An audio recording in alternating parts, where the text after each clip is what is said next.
Good morning, children. Today we will start with lesson number 13, air and water. Air सबको पता है, water भी सबको पता है। एयर क्या है? हवा। एयर क्या है? हवा है। हवा, अभी हवा में भी बहुत सारे टाइप्स के हवा है। कुछ धीमी चलती है, कुछ बहुत जोर से चलती है, कुछ नॉर्मल चलती है, ऐसा एकदम स्लो चलती है, फिर थोड़ा उसको स्पीड रहता है, फिर बहुत जोर से ऐसा ऐसा ऐसा आती है। ठीक है, ऐसे अलग अलग टाइप्स की हवा है। तो डिफरेंट टाइप्स ऑफ एयर का जो टाइप्स है वो उनके मूवमेंट के ऊपर डिपेंड है। Now wind, breeze, storm. Wind मतलब क्या? एक नॉर्मल हवा, जो moving air is called wind. जो हवा चलती है नॉर्मली उसको बोलते हैं विंड। जो normal moving air is called wind. फिर थोड़ा ठंडी हवा चलती है, फिर हम लोग हाँ आज कितना अच्छा लग रहा है, मस्त लग रहा है, that is called breeze. It is very pleasant. Breeze is always very pleasant, बहुत अच्छा लगता है। अच्छा, वाह क्या मस्त हवा चल रही है। हम लोग सी शोर पे जाते हैं या नदी के बाजू में जाते हैं तो भी ठंडी हवा चलती है, या कभी कभी अपने यहाँ पे भी हम लोग कभी खुली जगह रहती है, वहां पे एक ठंडी हवा आती है तो ऐसा लगता है वाह क्या मस्त हवा आ रही, दैट इज कॉल्ड ब्रीज। वो ठंडी हवा को बोलते हैं ब्रीज। और fast moving air is called storm. बहुत जोर से हवा चलती है, एकदम जोर से, जिससे बहुत नुकसान होता है। कभी कभी झाड़ अपरूट होते हैं, मतलब झाड़ पूरा उनके रूट से बाहर निकल के गिरते हैं, तो जो कच्चा हाउसेस है उनके छत उठ जाते हैं। दीज आर ऑल कॉल्ड, तो इसको बोलते हैं स्टॉर्म।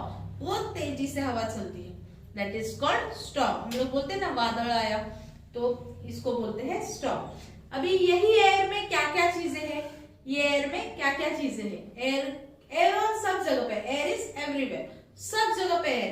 और ये एयर में क्या क्या है? Oxygen, carbon dioxide, water vapour, फिर नाइट्रोजन, फिर जर्म्स, ये सब चीजें हैं।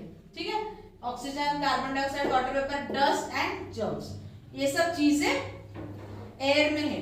ऑक्सीजन क्या होता है? हम लोग we breathe in oxygen, all animals breathe in oxygen.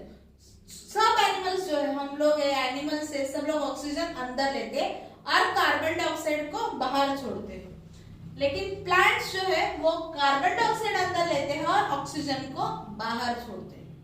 Understood? Water vapour present है। आपने देखा होगा कि हम लोग एक ग्लास में बर्फ डालते, आइस डालेंगे, और फिर ग्लास के बाहर के समय में पानी नहीं डालते, सिर्फ आइस डालते हैं।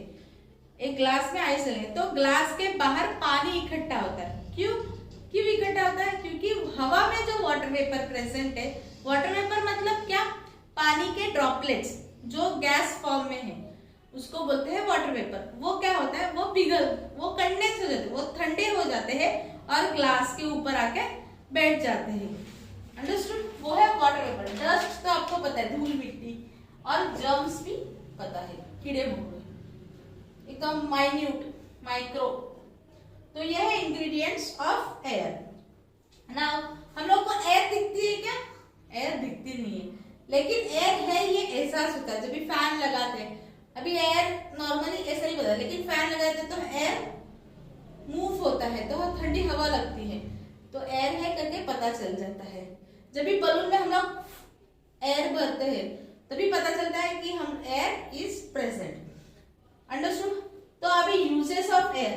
फर्स्ट यूज तो सबसे इंपॉर्टेंट यूज है कि we breathe in air, not exactly air we breathe. हम लोग हवा अंदर लेते हैं, लेकिन वो हवा में से हम लोग ऑक्सीजन लेते हैं और कार्बन डाइऑक्साइड को बाहर फेंकते हैं।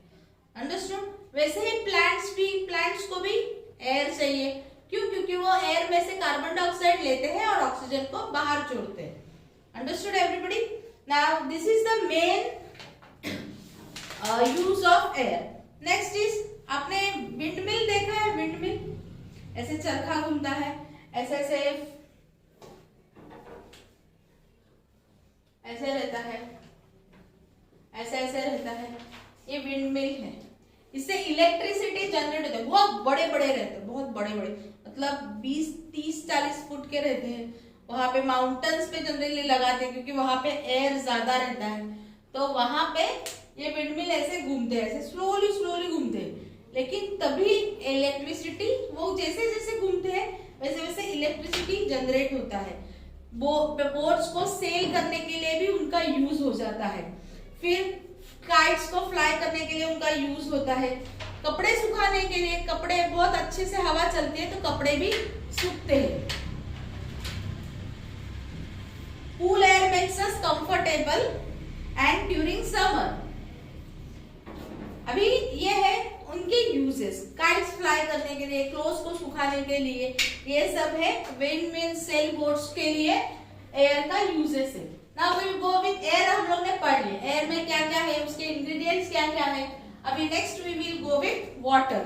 Water is the most abundant substance in on the earth. Most abundant substance, abundant substance मतलब क्या, सबसे ज्यादा अर्थ पे क्या है, पानी है, और सरफेस पे क्या है, पानी है, मतलब 3/4 ऑफ द ये अर्थ है, तो अर्थ के ये 4 पार्ट से समझो, तो ये 3 पार्ट्स में पानी और 1 पार्ट पे लैंड है जहां पे हम लोग रहते हैं, और बाकी सब नदी नाले समुंदर, इससे ये अर्थ पे पानी अवेलेबल है, पॉन्ड्स लेक्स, इससे अर्थ अवेलेबल है। Now we will learn with states of water. States of water क्या क्या है, water is available in 3 states, solid, liquid and gases. Solid state क्या है, आइस, लिक्विड स्टेट क्या है, वाटर, एंड गैसियस स्टेट क्या है, स्टीम या वाटर वेपर। अंडरस्टूड।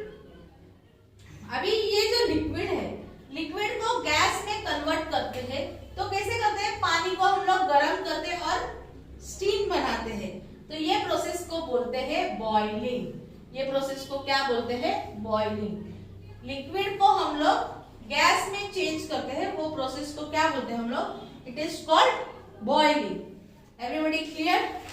ये बॉइलिंग कब है, कि जब भी हम लोग पानी गर्म करते हैं, अंडरस्टूड, तभी वो बॉइलिंग स्टार्ट होता है। लेकिन boiling is very fast process, evaporation is very slow process. Evaporation क्या है, जब भी सन है, सन की गर्माहट के वजह से वहां से पानी हवा में उड़ जाता है, मतलब उड़ जाता है पानी, या एवापोरेट हो जाता है, उसी को बोलते हैं evaporation. Understood. Boiling is a fast process, evaporation is a slow process. अभी ये एवापोरेशन किस लिए काम आता है, वाटर साइकिल के लिए काम आता है। व्हाट इज वाटर साइकिल, अभी वाटर साइकिल क्या है हम लोग देखेंगे। ये नदी है, ये सन है, ठीक है, ये नदी है और ये सन है। ये सन के वजह से नदी का पानी गर्म होता है, और पानी जो है वो धीरे धीरे वाटर वेपर बन के ऊपर ऊपर जाने लगता है, और यहाँ पे क्लाउड्स फॉर्म होते हैं। अंडरस्टूड। फिर ठंडाई के वजह से ये क्लाउड्स ठंडे हो जाते हैं और वापस बारिश करके, रेन करके नीचे गिरते हैं। This process is called water cycle. This process is called water cycle. Simple language में याद रखो, water from the rivers, lakes and seas is evaporated and water vapor is formed, and then these water droplets come together and form clouds. फिर ये clouds condense होते हैं और rain के form में water drops नीचे गिरते हैं। Understood? This मतलब क्या, नदी का पानी ऊपर चला जाता है, clouds बनते हैं, clouds का पानी वापस rain करके नीचे नदी में आके गिरता है। ये प्रोसेस कैसा है, साइकिल है, इसलिए it is called water cycle. ये किस चीज का साइकिल है, वाटर का। पानी ऊपर जा रहा है ना, पानी ऊपर जा रहा है, वाटर वेपर बनके क्लाउड्स बन रहे हैं, क्लाउड्स फिर ठंडे हो रहे हैं और फिर बारिश करके नीचे आ रहा है, तो therefore it is called water cycle. और यही पानी किस में जा रहा है, नदी नालों में जा रहा है। Understood everybody, this is water cycle. So now in this lesson we have learn air and water. Air के इंग्रेडिएंट्स देखें क्या क्या है, ऑक्सीजन, कार्बन डाइऑक्साइड। एयर कितने टाइप्स के हैं, फिर वाटर विच स्टेट्स में मिलते हैं, solid, liquid and gaseous form में मिलते हैं, ये सब चीजें हैं। Understood everybody this lesson. जो भी डाउट्स है इसका क्वेश्चन आंसर्स तुम लोग को नोट्स में मिल जाएगा, वर्कशीट में सब मिल जाएगा। Clear everybody, thank you.